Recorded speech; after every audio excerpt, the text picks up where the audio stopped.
Welcome to Andover Remembers. Here's your host, Jeff Kaplan. Welcome to Andover Remembers. I'm Jeff Kaplan, I'm your host, and today we'll be speaking with Vietnam War veteran John Doherty. John is a veteran and a lifelong resident of Andover. His family has lived in this community for over 150 years. Doherty Middle School was named after John's uncle, Bill Doherty, who served on the Andover School Board for 39 years. John received his bachelor's degree from Harvard University and his law degree from Boston College. He speaks Vietnamese and several other languages, 4 of them fluently. John is a Vietnam vet who has been awarded 4 Purple Hearts, and after Vietnam, he worked as a prosecutor in Boston and had a private practice as an attorney here in Andover. He has been a volunteer for many years with Andover Veterans Affairs and has served as the Veterans Service Officer, which meant he had to interact with many of the veterans, helping them to solve their problems and deal with the changes that they were going through. And I want to say welcome, John. Thank you, Jeff. And thank you for your service. You're welcome. It was my privilege to serve nice people. Thank you. All right. First of all, I understand you've been an Andover resident your whole life? So far. Until somebody kicks you out, right? But we have to all be careful of that. But your family has also been here for a very long time as well. We arrived here about 1848, I think. Is that right? Yeah, from Ireland. My father's side. My mother's side was Johnny Come Lately. They came a little bit afterwards to Lawrence. But my father's family came directly to Andover from Ireland. And what brought them here? Hard times in Ireland, and they had cousins living in Andover. So they had a family connection. And that was the typical Irish path to immigration to the U.S., and particularly Andover. You had someone who was here, someone who could give you a roof over your head, maybe point you towards a job. I think all ethnic groups go through that. I was going to say, that's not uncommon. I've heard it from a lot of different people. Yeah, I think it's probably a universal thing. My grandparents came over different places, of course, but always their brother, cousin, somebody. What are we only children supposed to do is what I wanted to know, but I'm not going anywhere. All right. Bottom line. All right, so you're in Andover your full life, and you were born in? I was born in Lawrence General Hospital. Okay. 1941. My family was living in Shawsheen. They later moved uptown to Walcott Avenue. Okay. And we lived there for most of our lives. And I've had several other addresses. I went away to school. I went away to the Army. Other than that, I've been here. So you're 80? I'll be 81 in a couple of months. Okay. Okay, you beat me by a few years. I hope it stays that way. For both of us. Today we're going to talk about Vietnam and your experiences there. You had quite an extensive story to tell, and we'll try to get all the parts in. I guess my first question is why were you so very anxious to go into the service? Well, we had the draft. Yeah, I entered college in 1959 when every able-bodied American male had a reasonable expectation of being drafted. I thought if I'm going, and I had no problem going, because my family is very patriotic, I'd like to be an officer. So when I got into Harvard, I joined Army ROTC. And as you may remember, at the end of 4 years, you get your college diploma and you get a commission as a second lieutenant. And that's the path I chose. Okay. Okay, and then you went to law school directly after? No, law school was quite late in the game. I got commissioned in 1963. Vietnam had not really heated up yet. And the Army said, look, we don't need all our lieutenants right now. You can take a year off if you want and do something. So I said, great. And I said, I'll get a master's degree. So there was a special program at the University of Pittsburgh in Pennsylvania where you could get a master's in Latin and Greek, which was my specialty, in 1 year. So I went, I got the master's, and when I got the master's, finished up, then I went on active duty. Okay. Law school came way later after I got off active duty. When I went on active duty, I was 23. 23. Okay, and how long were you in a full term? 40 months total. I had a 2-year commitment, and I extended that twice. Did you? Okay. Again, there was such a change in the tone of public opinion about the war from the time you entered till the time you came home, and we'll talk some about that later. You shared a story with me that just really shook me. But in any event, when you entered the armed forces, where did you end up being posted? Well, when I reported to infantry school, platoon leaders course at Fort Benning, Georgia, in the heart of the deep redneck South, and coming out of Harvard and Cambridge and Andover. You fit right in. Fit right in, absolutely perfectly. And it was a shock. It was an enormous shock. Yeah. On the post, no problems. No problems whatsoever. 2 feet outside the post, rigid segregation. Water fountains colored white. I remember talking the first week I was there, I befriended a black lieutenant from Chicago.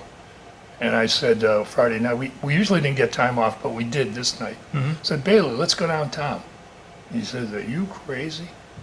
He says, I can't go where you want to go, and you don't want to go where I can go. And if they catch us down there together, we'll have a problem. And suddenly, the light went on. Yeah. This is Jim Crow. Wow. Again, while we were on post and during the training, not a problem. But life outside the post was a whole different world. And what town was this again? This is Columbus, Georgia. Okay. I had my father loaned me one of the family cars. I had a Ford Fairlane convertible with Massachusetts plates. Every time I left the post in my Massachusetts license plate car, I got stopped by the local gendarmes, the sheriff, the police, and they would always inquire what I was doing down here. What's a Yankee doing down here? You a friend of Ted Kennedy's? Seriously, he was the #1 enemy down there. And then you get are you down here to help register niggers to vote? And this was a shock, and I don't know how I handled it initially, but after this happened 3 or 4 times, I figured out how to do it. And I'd get pulled over, and I'd be hyper polite. Anything I could. Yes, sir. I'm not. You don't have to call me sir. I'm just a patrolman. Well, you're sir in my book. You know, I butter him up something Sure, off. yeah. You a friend of Ted Kennedy's? No, sir. He's a commie. I don't like commies.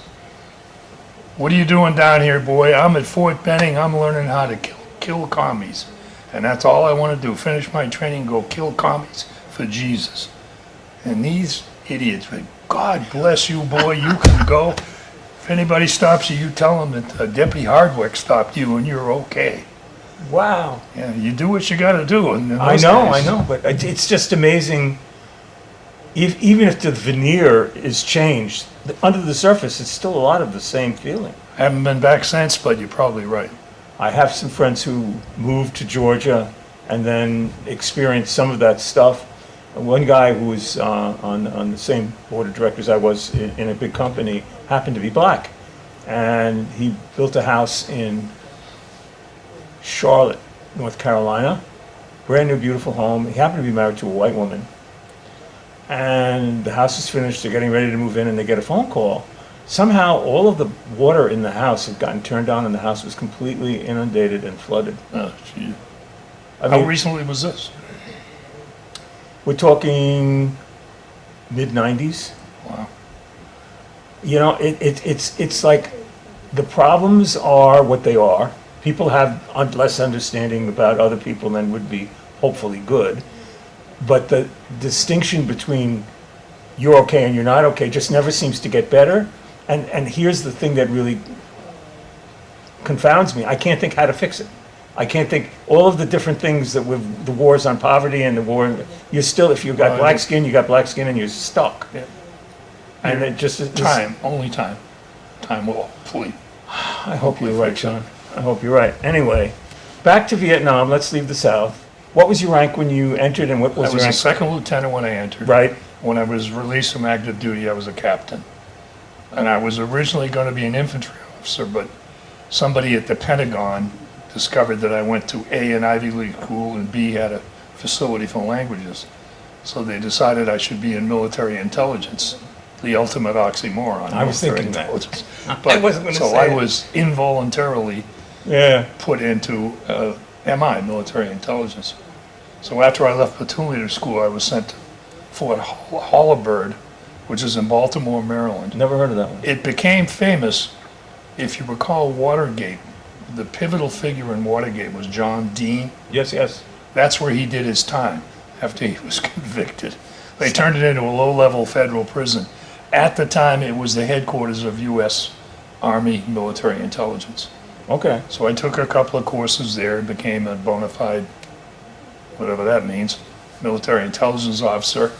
And periodically in the military, you get asked where you want to go for your next assignment. Sure. And I'll never forget it. There was a form called the 1049, which we used to call a dream sheet because they had very little chance of realizing your dreams. Yeah. So they passed it out, and I said, I want to serve Republic of Vietnam, Republic of Vietnam, Republic of Vietnam. You got 3 choices. They sent me to Italy. Man, I would have been so happy. What is Well, it? all my classmates were thrilled. They wanted to switch with me, but you couldn't.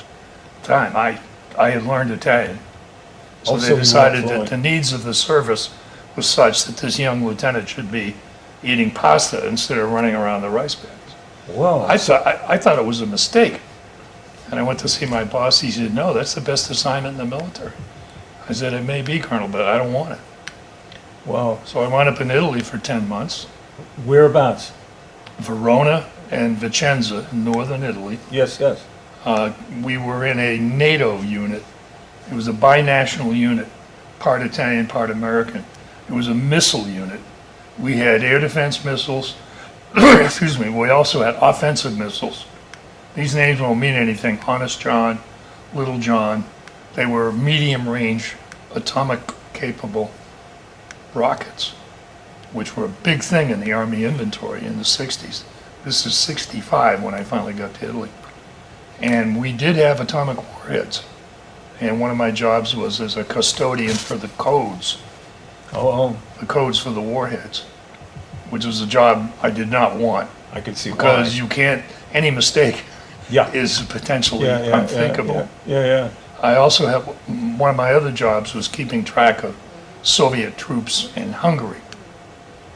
We had an ongoing operation, an intelligence operation, and we had penetrated considerably some of the Soviet units.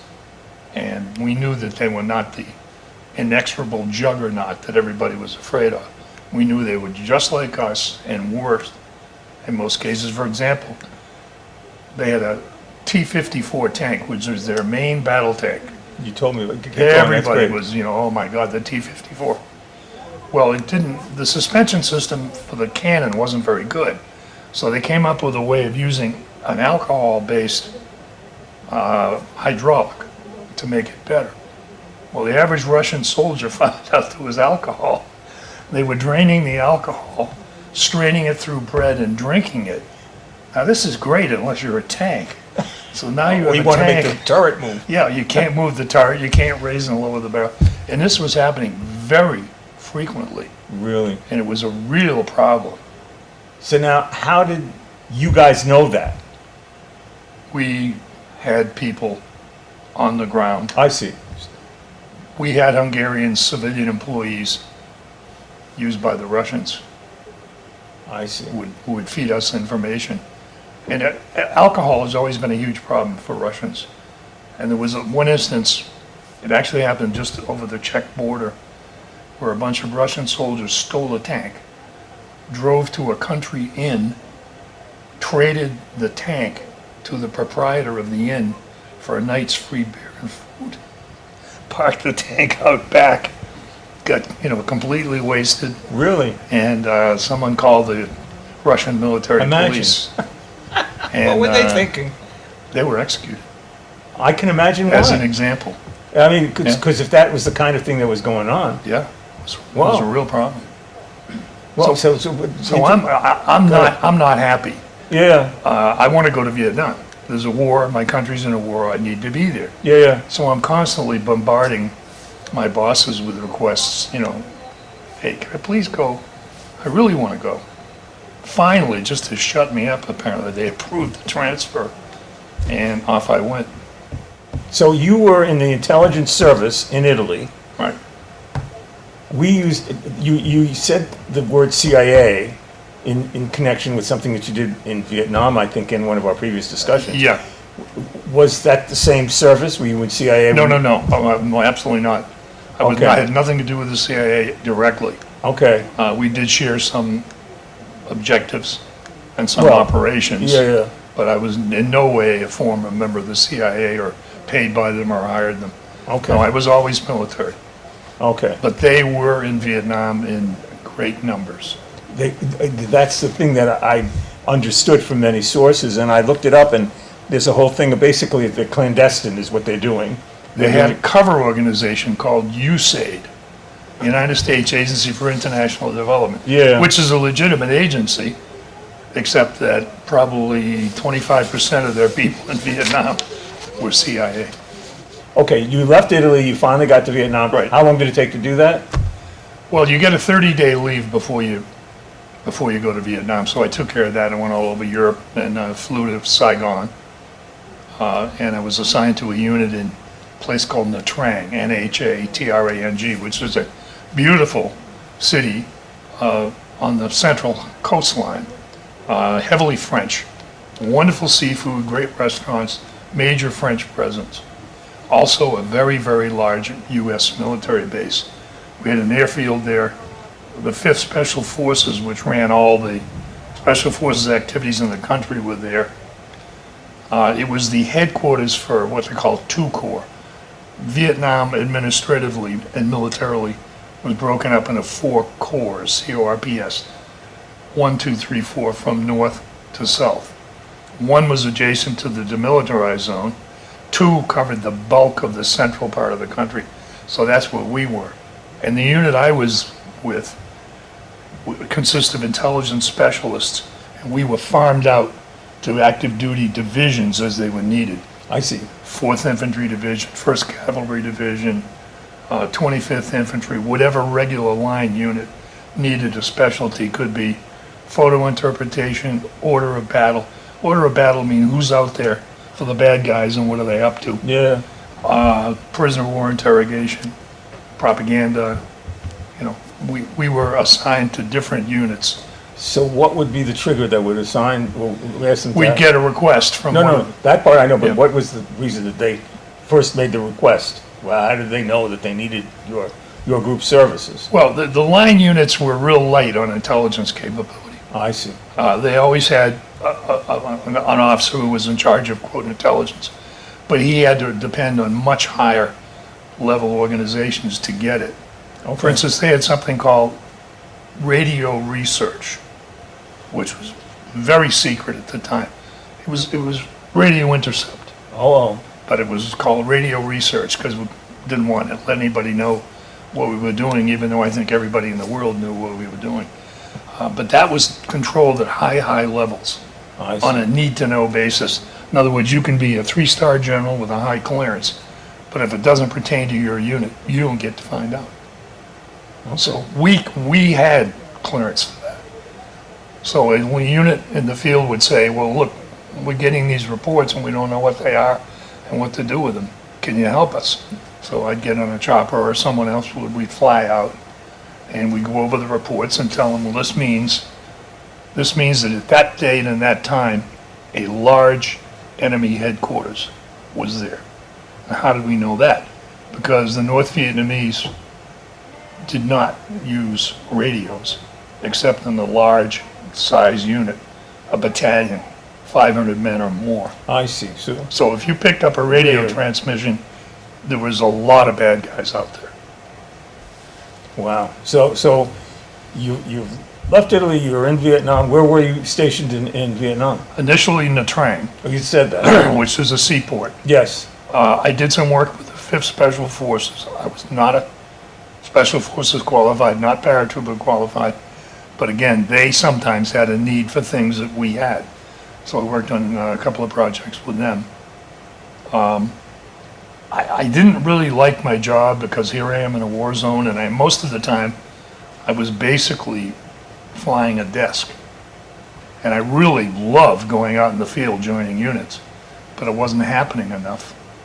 So again, I bombarded my I was superiors going to say, what did you do, John? with requests.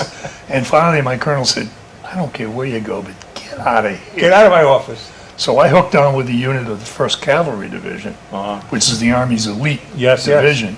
And that was, in those days, I'm talking 65, 66, it was a brand new concept. We had one division now, 20,000 men, we had 474 helicopters. Really? We flew everywhere. Everybody else is marching, slogging through the rice paddies in the jungle. We're flying. We had the capability of lifting the entire division from one place to another in reasonably short notice. So we were an experiment, which worked because they later Well, you get expanded. lightning response to the different things. Pretty that quick, happen. and it really raised hell with the North Vietnamese because we would show up all over the place. And they couldn't figure out. Yeah, a regular unit would be marching with tanks and, artillery support, and pretty easy to figure out where they were going, what they were doing. Yeah.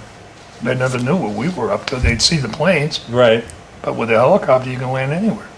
So how many guys would be in one of those movements? Was it the whole? Well, it depended. It could be 800 or 900, but typically probably 900. Well, Yeah, that'd be a battalion, commanded by a lieutenant colonel. Typically, it would be either a company, which is about 180, or a platoon, which is about 40.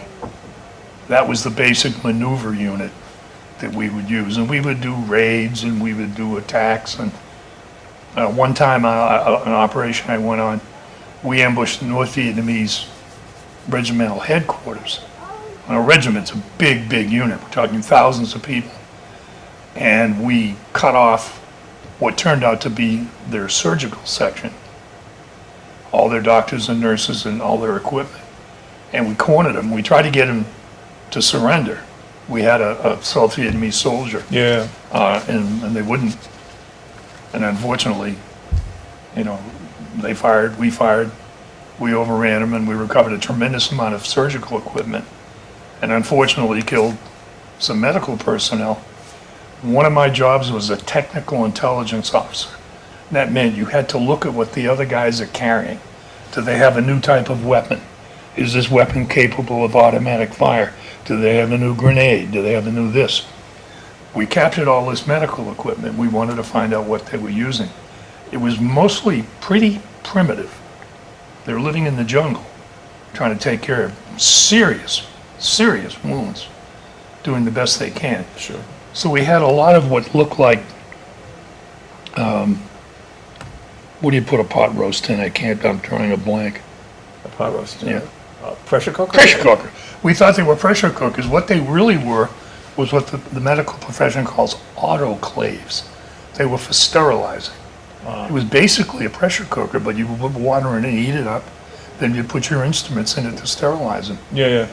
The interesting thing about this particular episode is when I was going through some of the bandages and some of the other equipment, a lot of it was gift of the American Friends Service Committee, Philadelphia, Pennsylvania. Really? Now, I can't say that the Quakers gave this directly To the Vietnamese. to the enemy, Yeah. but they had it.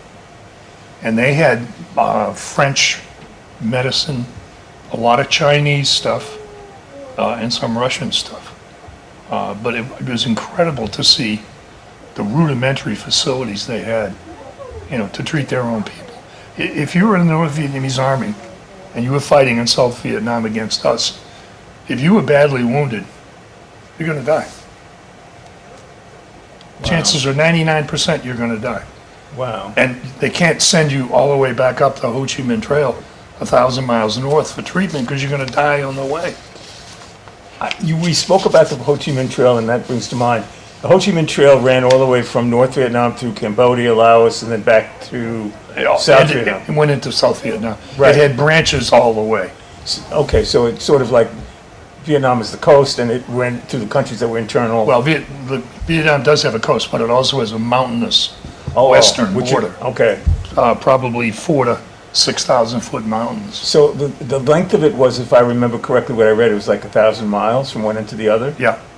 And you said that there was a tremendous number of people who died on that trail. We attacked it constantly. We raided it. The Air Force, the Navy, the Marine Corps, aviation bombed it mercilessly. And we knew we were damaging it, but we put a crater in the middle of it. The next day they'd have it filled in. I've been back twice. I went back in 1994, and then I went back 5 years ago. Right. When I went back 5 years ago, we went to a place called Dong Ha, Dongha, which is near the former demilitarized zone. There is a huge cemetery there. The Vietnamese didn't call it the Ho Chi Minh Trail, they called it the Long Trail.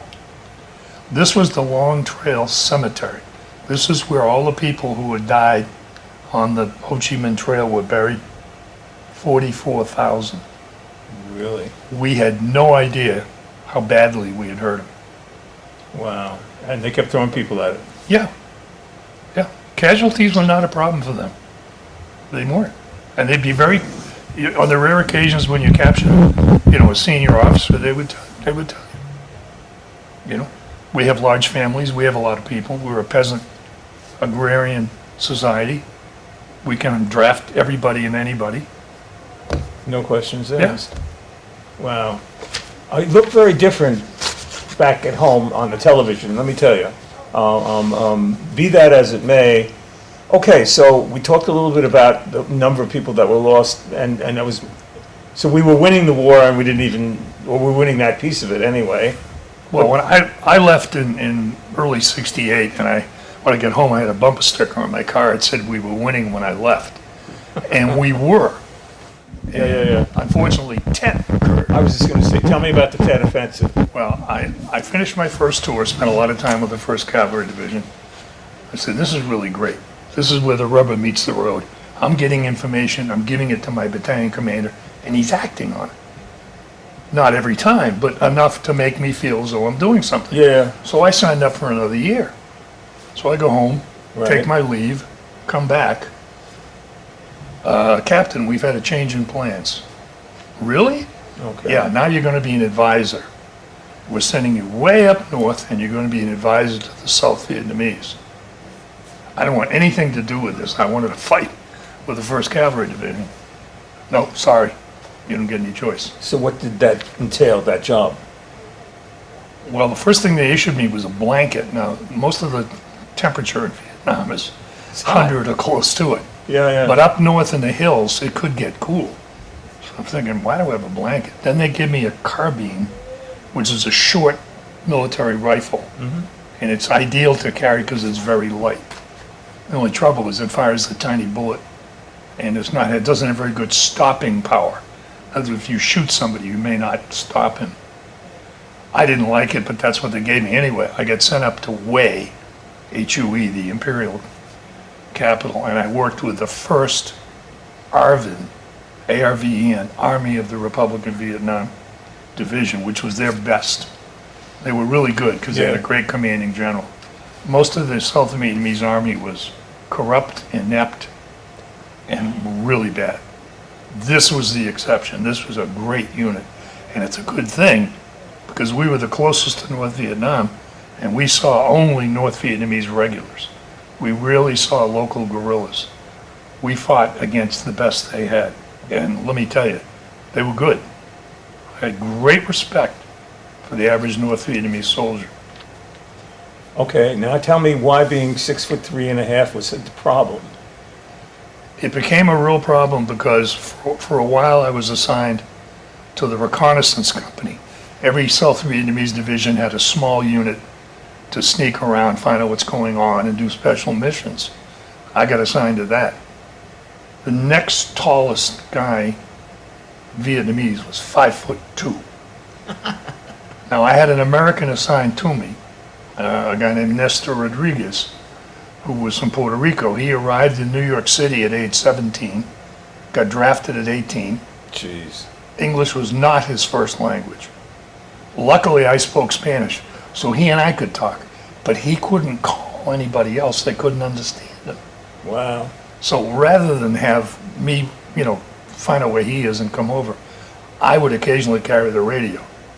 Now, even if you're a local guerrilla and you're dying of TB, and you see a line of people who are all the same height, and here's one guy who's a foot taller, and he's got a radio antenna, who are you going to shoot? Okay, Yeah. and I know you were wounded several times. You want to talk about that? Yeah, fortunately, no bullets. No, I was wounded by shrapnel, pieces of metal. Oh, okay. Yeah, I was hit, I had a round go off my helmet, and I had a round hit the radio, but nothing ever penetrated me other than the shrapnel, which is the major cause of casualties these days. Yes. Gunshot wounds, while they're fatal, oftentimes are not nearly as common as shrapnel. And they do a lot of damage when they rip. They do. They do. They're jagged pieces of metal. They're tumbling. Yeah. I got lucky. 2 of my wounds, I was close to the point of impact. The metal was white hot, and it cauterized the wound as it went in.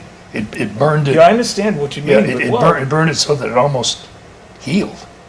The metal was inside, but the entry point was basically blistered over, which sounds awful, but is actually good. Okay. And eventually they had to slice it open, pull out. At one point I had 25 pieces of metal, all small. I have 1 left. Yeah. Yep. A souvenir. Yeah, it's in my right knee, and Wow. they can't take it out. It's embedded in the tibia, and if Wow. they take it out, they'll fracture the bone. So you were wounded how many times? 4. So 4. Okay. Because it sounds like their aim wasn't very good a lot of days. Because I mean, you were there every day for how long? Well, but I wasn't shot. Most of the time I was not shot at. I have to give you a statistic. Vietnam War, Army, 7 out of 10 soldiers did not see combat. They were part of the logistical train. Marine Corps, 7 out of 10 did see combat because their logistics are handled by the Navy and the Army. So your average soldier was not shot at on a regular basis. Maybe sniped at on occasion, maybe have a mortar round, but 70% of the Army people served in Vietnam, no combat. So these. I didn't see a horrendous amount of combat. What I did see was pretty intense. I'm trying to picture how long a period of time were you in that group that you were in this role. About 8 months. And so you got 4 pieces of shrapnel. Or Well, that happened in 18 days. The last Really? 18 days I was there, I was not touched for the first 39 months. Really? Yep. It all happened in the last 18 days. Wow. Wow, you must have felt really like, oh my God. I got the distinct impression somebody was trying to kill me. And I thought maybe I better go home. home Out of there. Wow, wow. So in 18 days you were 4 times, including the night before I went home. really? Yep. They got me out of Way. Way was overrun by 7,600 North Vietnamese soldiers. And it took us 25 days to get them out. This was the Tet Offensive. This is Tet. I had been medevaced out. I had been wounded twice. They put me in a chopper, flew me out under fire. Very brave helicopter crew. Got me down to Da Nang, and I took a plane down to Saigon. Because my responsibility administratively was Saigon, which was 600 miles away. So I had to go down there to clear before I could go home. So the night before I'm due to go home, I get attacked. Naturally. I get hit again. Oh, jeez. And this time I have a traumatic brain injury. I'm leaning against a concrete wall as a mortar round hit the other side. The Vietnamese concrete is not up to our code standards. It's terrible. Blew a hole in, dented my helmet and knocked me flying. I had shrapnel, I had bits of concrete all over the place. Yeah. So they finally, and I'm out of it, completely out of it. I can't see, I can't hear. They finally bring me around after quite a while. And it was a medic, and he said, well, you can't go home tomorrow. You got to stay here, Captain. And I said, I'm getting on that plane. If I have to kill somebody, I want out of Try here. and stop me. Go ahead. So I left, I guess you'd call it against medical advice. And I wouldn't give up my rifle until just before I got on the plane. The military police finally seized my rifle. Wrenched They it thought I out was of going to your carry hands. it on the plane. This is a Boeing 707. Yeah. Continental Airlines. And you were flying, and you were, destination Yeah, we were was flying out of a place called Benoit, which to is go just- to, we were going home. oh, so you're going back to the States. Yeah, Okay. we were going to go to, I think we went Japan, Anchorage, Alaska, Fort Lewis, Washington. That's an interesting thing, because I've flown back and forth from Asia a couple of times, and you can go over the top of the world now in Yep. one hop. Now, but in those days, they had much shorter range, so you had to do it. Yeah, my first flight was Hawaii, Guam, Vietnam, Okinawa, Vietnam, Hawaii, Guam, Okinawa, Vietnam. Wow. But the last one, 2 years later, took the Great Circle route. Wow. And that was a problem because I was on crutches. They sent me home on crutches. I'm in a khaki uniform. It's hotter than all get out. Yeah. We land at Anchorage, Alaska, February 25th to refuel. And in those days, you had to get off the plane when they refueled it. Yep. They park 100 yards from the terminal And you got to in walk Anchorage. with your crutches. In February, I'm in crutches. With no I coat. have blood seeping jeez. down my leg. Jeez Louise. And thank God a couple of guys said, hey, don't worry about it, Captain. They They give you a little helped me lift. get in and get out, yeah. Whoa. It's a wonder we didn't get frostbite. We're all wearing short sleeve khakis. Whoa. Okay. So we got you from Italy to Vietnam and around Vietnam, and now you're heading back to the States. You've been wounded 4 times. You And I'm getting out. The Army said, get out. Well, obviously there was a target on you. I mean, it's like goodness grief. I mean, how could it possibly? Anyway. You know what? Everybody had a radio call sign. Yeah. Mine was magnet ass. That's a technical term, of course. Technical, Yeah, very, I figured very that. technical. Okay. Nobody wanted to stand anywhere near me I can see why. because objects kept coming at in you. my direction. For God's, imagine. Anyways, okay. You're back in San Francisco. You're in the hospital. How long were you there? Not in the hospital. No, Wouldn't do it. you wouldn't I go. want to go home. Okay. So actually, we landed at Travis Air Force Base, which is just south of San Francisco. Right. And there was a huge military out processing there. If you were an officer, your out processing started immediately. Immediately when you got off the plane from Vietnam, it started with the paperwork. If you were an enlisted man, they messed with you a little bit. You had to stay maybe a day or two. So I'm all messed up. We've just flown across the Pacific. I'm a basket case. My head is killing me. My leg's bleeding. And they're saying, well, we'll take you to the hospital. No hospital, I'm going home. Making a big mistake. I don't care, I'm going home. So finally they get everything. The last thing you had to go through before you got out was a briefing from the VA, Department of Veterans Affairs. And this little old guy, World War II veteran, said, Captain, put in a claim. I said, I don't want to claim.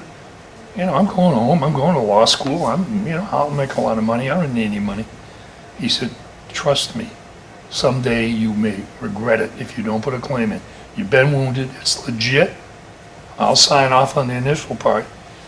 Just to get rid of the guy, put in a claim, and then good thing I did. I'm now 100% considered disabled because of wounds and post-traumatic stress and Agent Orange. And if it weren't for that little old guy, I'd probably be sitting at home falling apart. I'm still falling apart, but now at least I get a check from the government every month. Last I checked, I'm falling apart. You can't be far away. Yeah, well, Anyway, the long and short that is. was great advice. I mean, Well, a lot of times, we're again, you and your situation, we're desperate to get home because of all that had happened, and so Yeah. the trauma alone just wanted to get me out of here. And so, but so that was nice that he did that. Okay, so what other advice did they give you before they went to the airport? don't wear a uniform. There were protesters outside throwing blood and urine and, acting up. I said, I don't have anything else. Everything I had was destroyed. All I have is this. So they called me a taxi. The driver was a great guy. Was a young black guy. He says, look straight ahead. Don't make eye contact with any of them. I'll get you to the airport. This is like, what? Yeah. I'm an American. This is America. Why? This is California. Why in the world Yeah. do I have to take these precautions? Yeah. They open the gate and there's, 50 people with all kinds of signs, giving me the rigid finger salute and, trying to jump in front of the cab and banging on the cab. I had read that there were problems, but I'd never, what did I do to you guys? Yeah. So we get to the airport finally, and I figured, thank God. So I'm walking around the terminal as best I can on my crutches. This guy comes up to me, starts giving me a ration of grief. How many babies did you kill? And he says, I'm glad you were wounded. This is how bad it got. So I did a really stupid thing. I took one of my crutches and swung it at him. I missed him Darn. and fell down in a heap. Now there's a big uproar. Yeah, everybody's yeah. gathering around. And luck is a big part of life. A San Francisco cop shows up. He helps me to my feet. And I've now realized what I've just done. I've committed an assault and battery with a dangerous weapon with a crutch. So I'm apologizing. Yeah. He says, don't worry about it. Don't worry about it. I said, look, I'm guilty. I did it. Yeah. He says, don't worry about it, Captain. I'll take care of it. So, okay. So he says to the other guy, you're under arrest for disturbing the peace. The guy's saying, he tried to kill me. He tried to kill me. He swung a he tried to kill me. Cuffed him. And I'm stunned. Of course. I still haven't had any sleep in like 3 days. I don't know what's going on. Yeah. And he comes over to me. He says, I'll take care of this a-hole. So you go home and have a good life. He says, by the way, I did a tour with the 1st of the 5th Marines. My luck, I get the one San Francisco cop who was a Vietnam veteran. I'm sure there were two, but It may have been a lot, but boy, I had the right one. You got the right one that day. Yeah. Wow, what an incredible story. Yeah. And here's the part that probably doesn't go away, is that it stays in your head, that anger and that frustration. First of all, not having seen what was going on at home for such a long time, you couldn't possibly have imagined, and you described it so well. I knew it was going on. I didn't realize the scope and the depth. Well, okay. And so now you're here, it's happening, and thank goodness you came through it okay, but I think I'd said to you before the interview, if you could see that guy again today, what would you say to him? I saw that potential question, and my first reaction was I'd punch him in the mouth, but no, I would wait and see. I would wait and let him make the first move. And if he, as I hope he would, maybe apologize, I would apologize. We'd shake. Yeah. And walk off. Forgive, but never forget. I'm just going to say, yeah. Some things just don't go away. I love my country. I'm the most patriotic guy you'll ever see, but I still am really badly embittered by what happened to a whole generation of Americans. Because people couldn't differentiate the war from the warriors. And we got blamed for that whole mess. But the good thing was, the country finally realized that. So succeeding generations, Yeah, but it took Iraq, 10 years for it to It did happen. take years, and it was on our back. But the country said, we can't be doing this. Yeah. These are our boys, our girls. Yeah. Wow.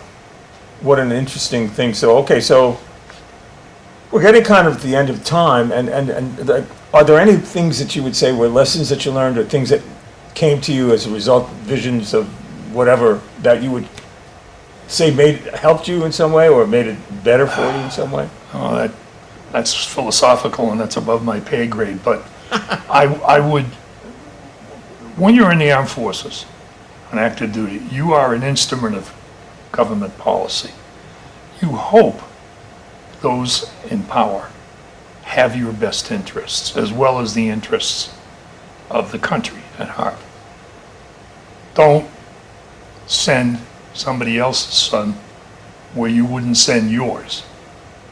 All right? One of the problems is that almost no one in government anymore is a veteran. Almost no one. They don't have the experience factor. They haven't seen what it can do to people. Right. Not only the deaths, but the injuries, the lifelong problems. You just hope and pray that your government doesn't get you involved in a situation where it spirals out of control. I mean, we could have won the war. We talked to most Vietnam vets who said we could have, but we weren't allowed to. Couldn't bomb here, couldn't shoot here, couldn't do this, couldn't do that. We did an interview a couple of weeks ago with a World War II veteran, and I said the same basic question to him: what would you do if you could do different? What would you change? He says, I get smarter people making the decisions.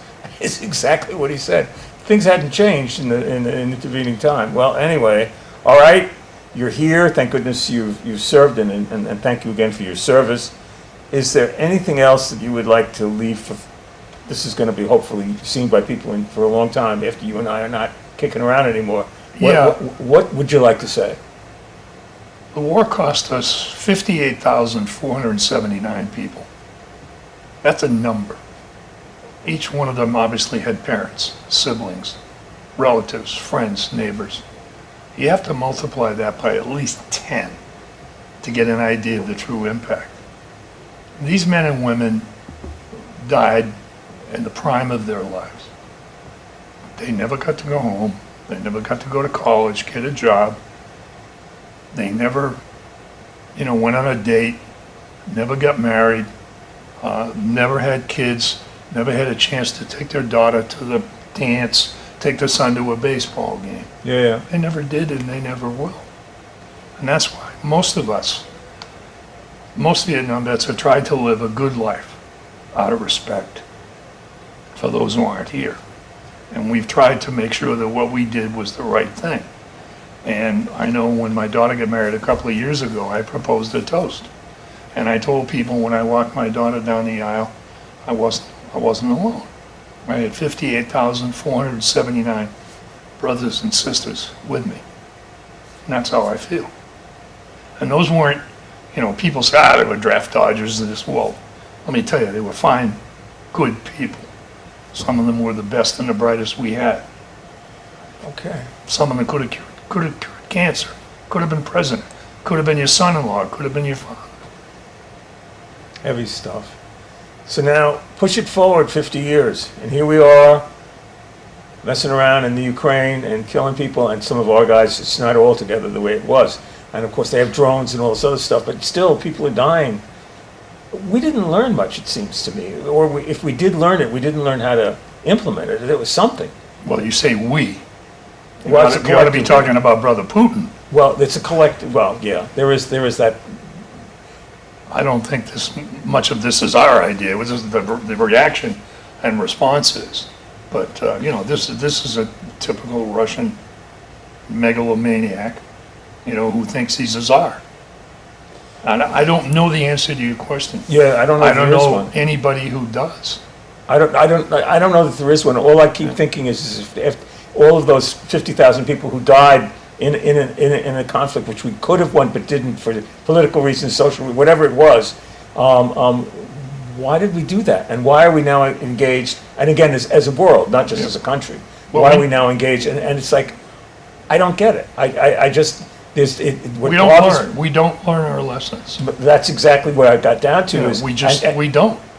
We don't take away from the good and the bad, mostly the bad in war. Yeah. And we don't understand, this to be avoided at all costs.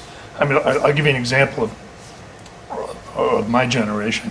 9/11, huge increase in people signing up to enlist. They interviewed the sergeant major who was head of the New York area recruiting command.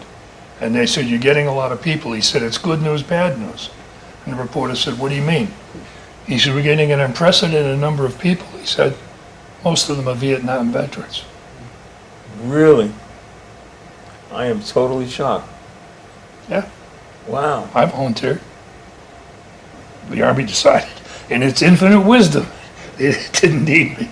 They didn't need another target on this Or a guy of my age. Well, no, let's not talk about that. Yeah. Anyway, thank you so much. It's really been a pleasure and a unique opportunity to have you share some of that with us. Well, I hope some good comes out of it. I hope maybe a few myths will be dispelled. And I hope some people get the chance to see and hear you speak of it rather than reading it in a book, because it's completely different. Anyway, thank you, John.